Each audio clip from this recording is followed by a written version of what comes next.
I struggled within myself as to whether I should discuss the notion of the possibility that silver could actually reach $200 per ounce.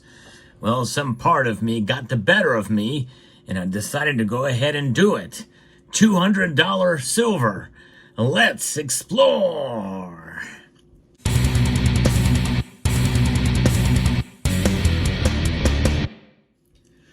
For those of us who have been following the silver market for any length of time and are realistic about the price of silver, the idea of $50 silver seems ridiculous, much less $200 silver. So why am I talking about it now? Well, there's a piece over at Daily Reckoning that convinced me that this is quite a possibility based off of the experience of one individual who has been in the know and in the market for quite a long time. His name is Kevin Bambrow, and we're going to tell his story as to why he thinks that silver could hit $200 an ounce. But before we get there, I want to remind you of Summit Metals. Summit Metals is a sponsor of this channel, and they are an up-and-coming and growing, very fast-growing bullion company right now that offer the best prices for gold and silver bullion. And by the way, I'm not saying that silver is going to hit anywhere near $50 this year or anytime soon. So this is not a call to buy silver before it goes up to $200 an ounce. But this argument that was shared with me on this article that I'm going to be referencing here, it makes a pretty compelling, convincing story. We're going to go through it here. Now, the silver market has always fascinated the author, Kevin Bambrow, particularly because of its dual role as both a precious and industrial metal. And what many don't realize is that we're heading into what could be the most significant silver bull market in history, one that could make the 1970s look more like a mere preview. And he's going to share a revealing story from his time over at Sprott that exposed just how fragile the silver market really is. We also know it's very complex, for sure. A very complex market is what we're seeing there. During his tenure at Sprott, which was from 2002 to 2013, they had accumulated a significant position in silver in the 2005 through the 2007 period. This was done via top-tier bullion bank certificates that promised a 5-day delivery. These weren't small positions. We're talking about a substantial tonnage that was supposedly safely stored and readily available. What unfolded next exposed a troubling reality about the paper silver market that he believes led to a huge run in silver that followed as it ultimately ran to its all-time high in nominal terms. That's close to $50 per ounce. Now remember, perfect storm is a phrase that's going to be coming later, and that has got to be met in order for this to happen. And by the way, this author is not saying it's going to happen, but it could happen. And it's a very realistic possibility. So when they decided to take delivery, what should have been a routine 5-day process turned into a 9-month delivery odyssey of excuses and misdirection. We had strategically contracted to store our silver in Canada's government mint refinery and storage facility. Ironically, the same facility that had been emptied when Canada foolishly sold off all of its gold and silver reserves. I think that happened in 2016. Now, I didn't know they had silver reserves. That was new information to me. But anyways, the vaults were empty, waiting for our silver at the time. Now, if this was between 2005 and 2008, I believe they sold all of their silver in 2016, or gold, rather. I don't know if they had anything in there, but apparently it was empty at the time, so who knows? Maybe that had been stored elsewhere at the time. But if it's a Royal Canadian Mint's storage facility, then I guess it would kind of make sense. There would be a period of time when it would have been stored. So this is something that is quite interesting and a new piece of information. So their counterparties claimed it was merely a logistical issue and that they were waiting for their silver. Then the excuses began. First, they said the silver would come from New York, and weeks went by. And then when that didn't materialize, it was supposedly coming from Chicago, and months had passed. Then England became the source with a couple of more months shipping estimate assurances. Finally, they claimed it would come from China, requiring cross-Canada rail transport as a way of explaining a few months of delay. Wow. You talk about that, and of course we know what's going on with the silver market now in the LBMA and the long lengths of delivery for gold and silver for orders to be fulfilled, and rising fees for EFPs as well. So a lot of this we're kind of seeing play out yet again in a different way. So when he demanded that bar numbers for our inventory purposes, they were met with weeks of silence and more excuses. Their legal position was frustrating. Lawyers advised that we couldn't effectively sue because what damages could we claim? Missing out on the enjoyment of looking at our silver bars wasn't exactly a compelling legal argument. Meanwhile, silver prices kept climbing. The truth became clear. Our counterparties had taken our money and likely just bought futures contracts.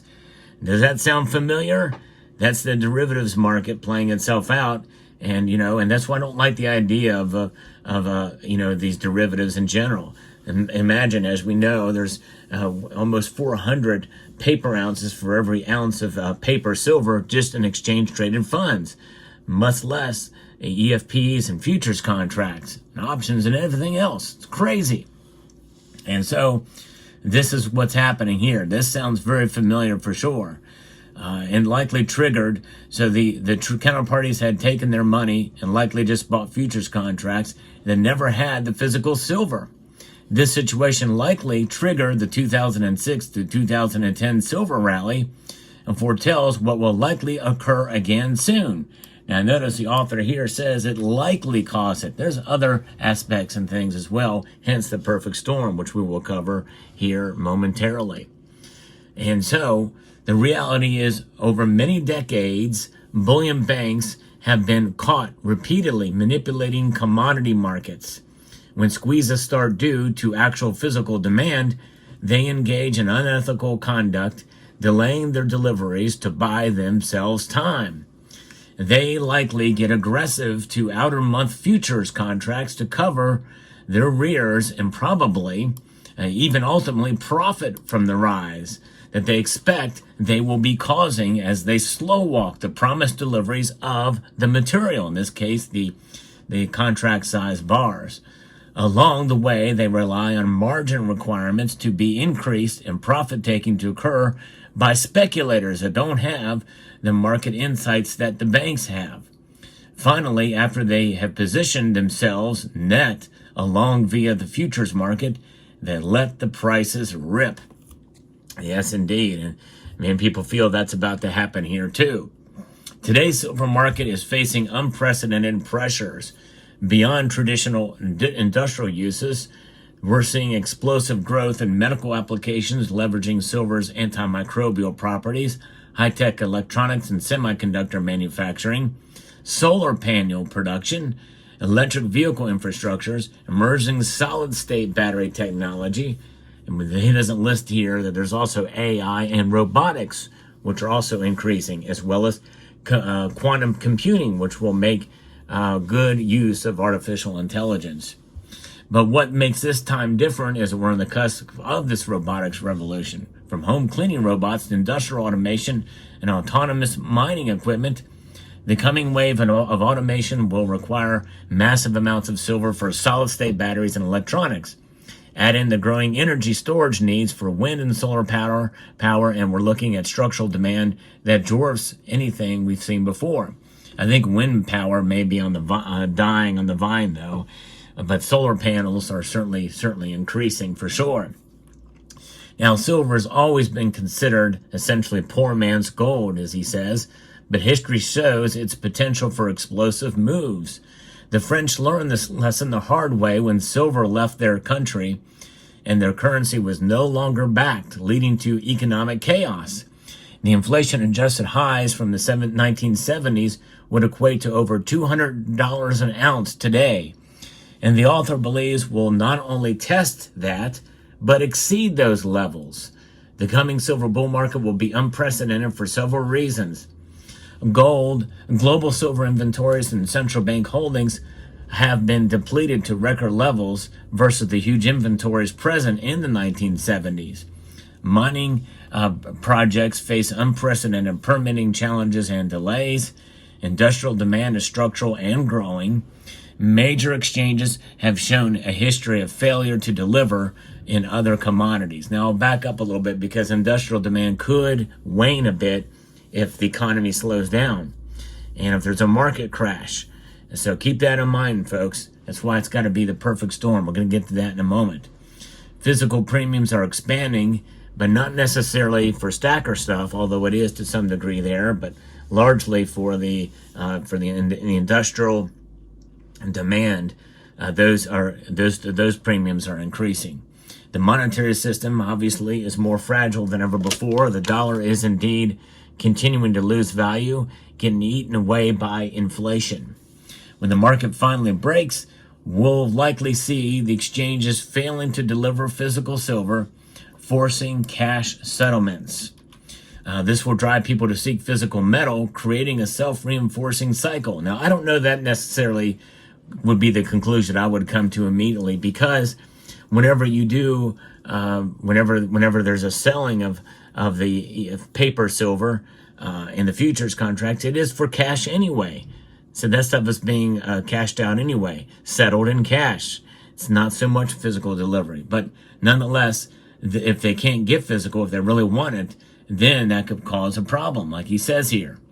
We'll see a panic, like in the 70s, buying silver coins in bars. But this cycle won't be lining up the streets. We will see the sold out signs appear globally on bullion selling websites, is what the author believes. I don't know necessarily that I would go that far either. There is a glut of bullion out there in the market, but again, this could happen and turn very quickly. Very quickly it could. I see a big turnaround.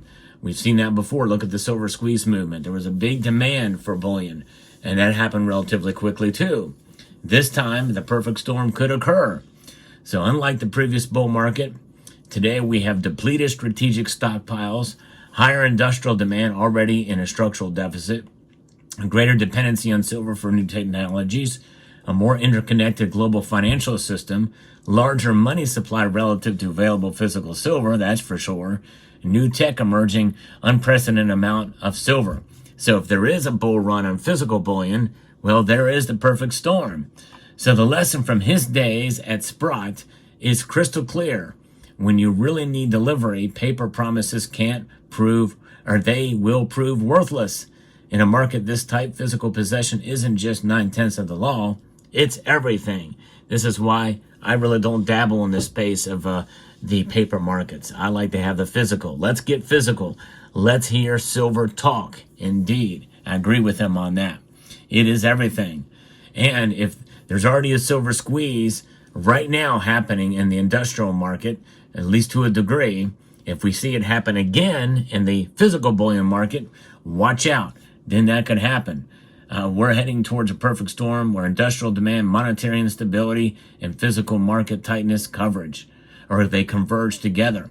When people realize how poor a store of value cash and bonds have become, just like in the 1970s, they'll flood into the precious metal. But this time, with silver's critical industrial role, the structural supply deficit, the upside could be historic.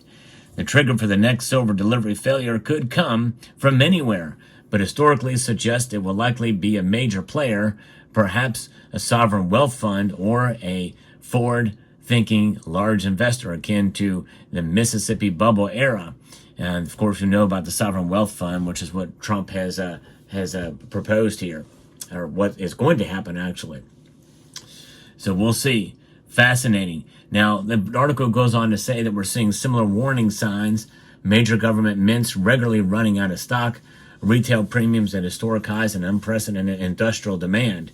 Although major government mints aren't really complaining about that right now, at least that I know of, but we'll see. That could happen soon.